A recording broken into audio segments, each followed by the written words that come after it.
Okay, students, since I'm not here today, I'd like to review just a few key things that I think are important in Chapter 20, Book the Second of A Tale of Two Cities.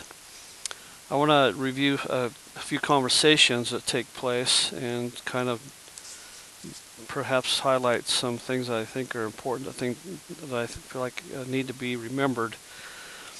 Um, in Chapter 20, Mr.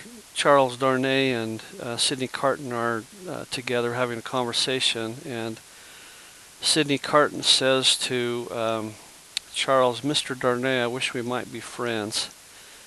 And Charles says, "We are already friends, I hope."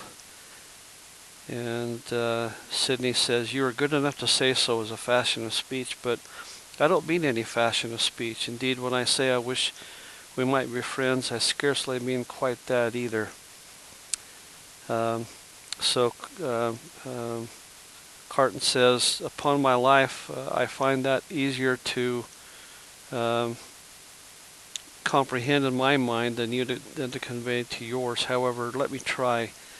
You remember a certain famous occasion when I was more drunk than usual?" And so Charles says, "Yeah, I remember a certain famous occasion when you forced me to confess that you'd been drinking." Um, so Sidney says, "I remember it too. The curse of those occasions is heavy upon me, for I always remember them. I hope it may be taken into account one day when all things are at an end for me. Don't be alarmed. I'm not going to preach." Um, and so Carton said, again, on the drunken occasion in question, I was insufferable about liking you or not liking you. I wish you would forget it. So Charles says, "I forgot it long ago." Uh, but Sidney's not quite satisfied with that answer, so he says, "Fashion of speech again, but Mr. Darnay, oblivion is not so easy to me as you represent it to be to you. I have by no means forgotten it, and a light answer does not help me to forget it." So Darnay said, "Well, if it was a light answer, I beg your forgiveness for it. I had no other object than to turn a slight thing, which to my surprise seems to trouble you too much, aside. I declare to you on the faith of a gentleman that I have long dismissed it from my mind." Good heaven, what was there to dismiss? Have I had nothing more important to remember in the great service you rendered me that day? And so Carton, he tries to dismiss what that service was. Uh, um, basically says, "I was just doing my job. That was just mere professional claptrap."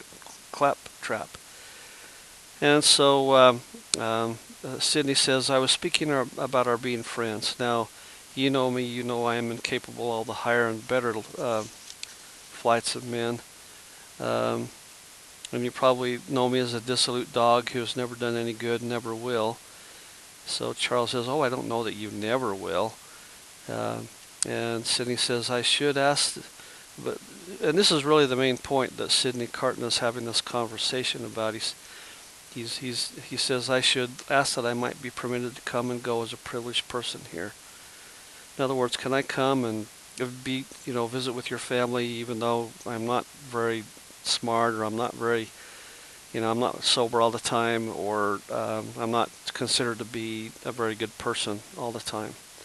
Um, and Charles, I think, it gives him permission to do that. Later in the day, Charles Darnay had made some mention of this conversation in general terms and spoke of Sidney Carton as a problem of carelessness and recklessness.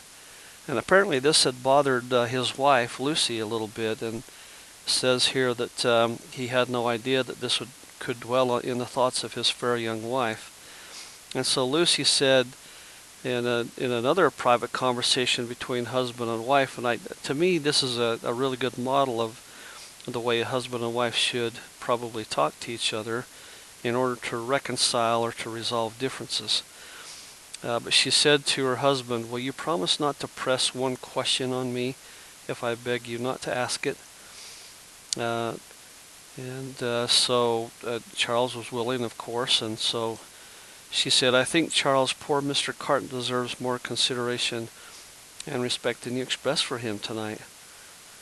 So he says, what would you have me do, my life? And she says, I would ask you, dearest, to be very generous with him, always, and very lenient on his faults when he is not by. I would ask you to believe that he has a heart he very, very seldom reveals, and that there are deep wounds in it. My dear, I have seen it bleeding. So Charles says, it is a painful reflection to me that I should have done him any wrong. I never thought this of him. And so Lucy says, my husband, it really is so. I fear he is not to be reclaimed. There is scarcely a hope that anything in his character or fortunes is repairable now, but I am sure that he is capable of good things, gentle things, even magnanimous things. And so Charles says, Lucy says, remember how strong we are in our happiness and how weak he is in his misery. And Charles responds by saying, I will always remember it, dear heart. I will remember it as long as I live. And then there's words at the end which probably were uttered by Charles, which say, God bless her for her sweet compassion. Anyway, I think that what this chapter basically illustrates is how two people can work things out and clarify any kind of differences they might have, clarify their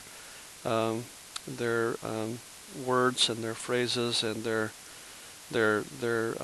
innermost feelings for each other and with each other about a particular person, but also to show that Lucy, even though she's not married to Sidney Carton, she has a high regard for him, and she basically would ask Charles to have compassion for him as well. And so I think you have some questions on your study guide that you can answer based on what I've just talked a little bit about.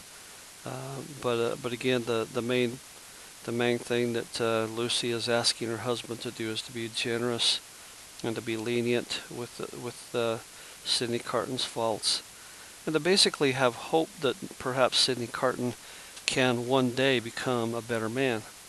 And to the extent that that could take place, that would be really good. Okay, that's it for this chapter. Thank you.